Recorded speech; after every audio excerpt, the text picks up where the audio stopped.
I still remember the day everything changed.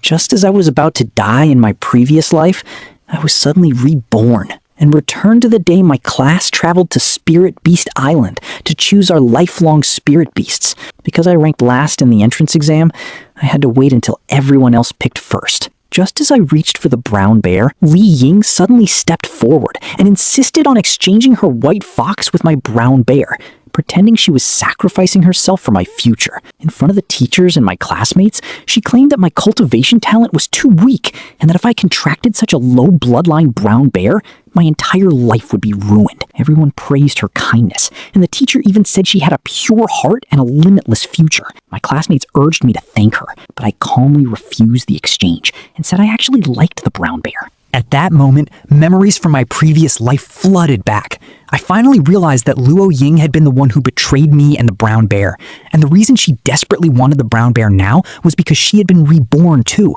Instead of exposing her, I quietly formed a contract with the white fox. The moment the contract was complete, the white fox, Lin Yu, began talking to me through our spiritual bond, joking around and acting possessive, while everyone else thought it was just an ordinary spirit beast.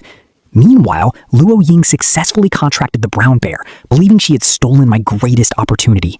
Knowing exactly what the future held, I secretly searched for hidden supplies and spirit food, while the white fox and I drove around the city. I even reunited with the brown bear through telepathy after it secretly contacted me, revealing that Luo Ying had used the 9 Souls herb on it, but that it still considered me its true brother.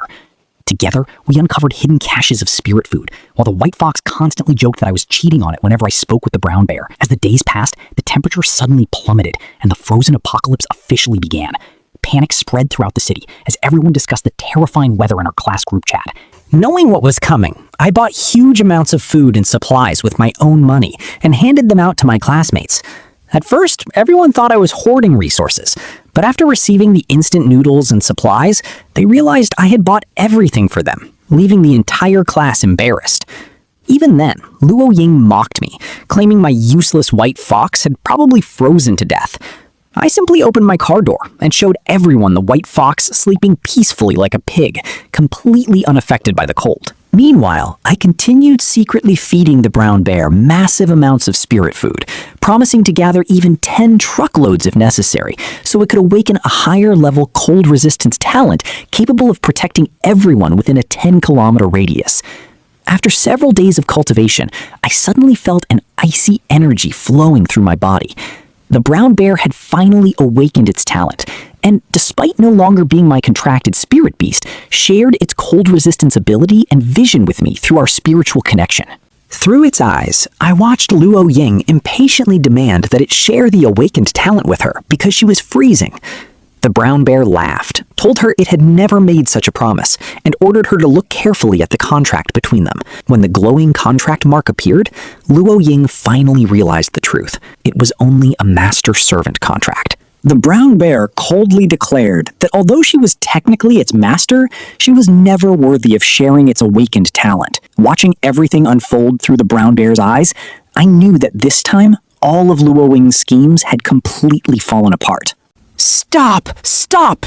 You really thought you were the only one who understood contract formations?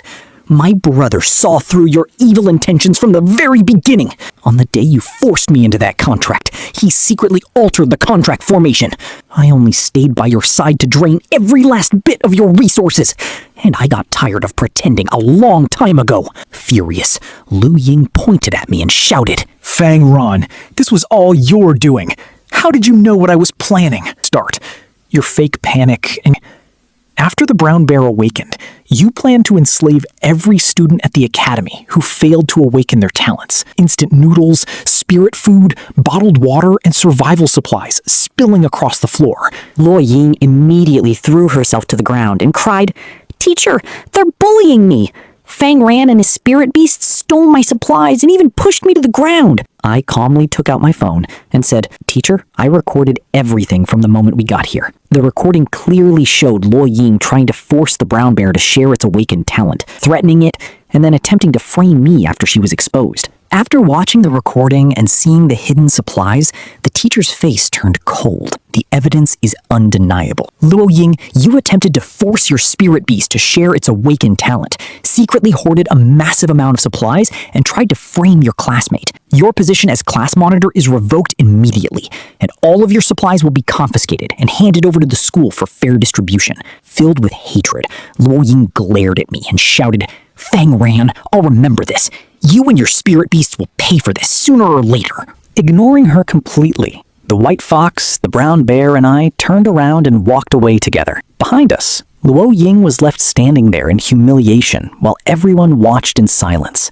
As we left the academy, I finally felt that Luo Ying had received the punishment she deserved, but I knew this was only the beginning of the frozen apocalypse. The white fox suddenly became excited and told me she knew about a hidden spirit vein deep in the mountains behind the academy, where countless spirit foods were buried. The brown bear proudly declared that it had awakened its ice element talent and could now easily defeat the demon beasts guarding the area. I nodded and decided that at first light, the three of us would head into the mountains, expand the brown bear's cold resistance range, become stronger, and protect the people around us. Meanwhile, inside a freezing prison cell, Luo Ying shivered violently. Having lost the brown bear's protection, the extreme cold invaded her body, and the brown bear deliberately released another wave of freezing energy around her, leaving her gravely ill and barely conscious. Shortly afterward, the brown bear unleashed the full power of its awakened ice talent. The enormous surge of spiritual energy resonated with the white fox's hidden bloodline, causing her true ability to awaken as well. Activating her talent, creation of all things, the white fox released a warm wave of spiritual power that spread throughout the surrounding region.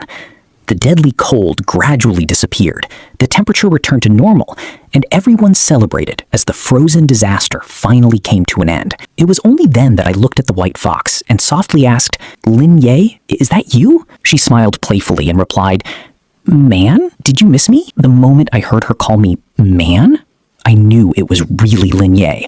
Relieved, I asked if she was finally awake, and she teased me by asking if I had been worried about her. Before I could answer, she suddenly kissed me. I froze in shock and blurted out, "Lin Ye, that was my first kiss." She giggled, then reminded me that it wasn't, because she had kissed me before, and they had already sealed their promise. Curious, I asked what talent she had awakened. With a mischievous grin, she proudly announced that her awakened ability was creation of all things, before teasing me by saying, "It's huge." Seeing my embarrassed expression, she laughed and explained that she meant the range of her ability, not what I was thinking. Then she looked at me with sparkling eyes and asked, Ran, how are you going to reward me?" I could only smile helplessly, knowing there was simply no winning against her.